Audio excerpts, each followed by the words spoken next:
The waffle stitch is a simple 4-row repeat, and it's called that because it looks like a waffle.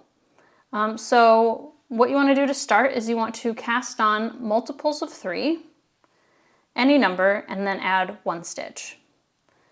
So our first row is going to be knit 1, purl 2,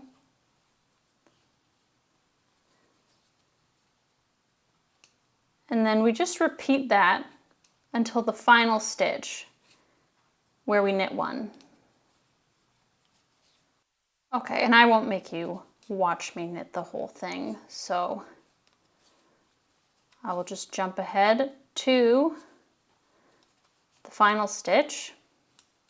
We just knit 1, then turn our work. And row number 2, we mirror that. So we have purl 1, knit 2,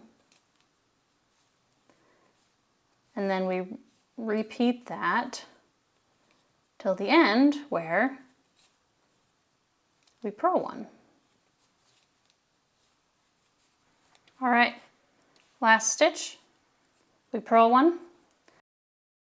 And now, third row is super easy because we just have to knit all the way across. And this stitch is pretty stiff. It's not drapey at all. Like the yarn I'm using right now is fairly soft, and as you can see, it's, you know, it really holds that shape. So, you know, this is great for dishcloths and structured sweaters. But if you wanted something that has a nice loose drape, this is not the stitch for you.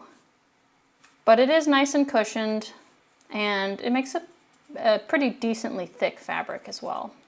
Okay, so we're coming up on the end, and then row 4 is also super simple because we just purl the entire way.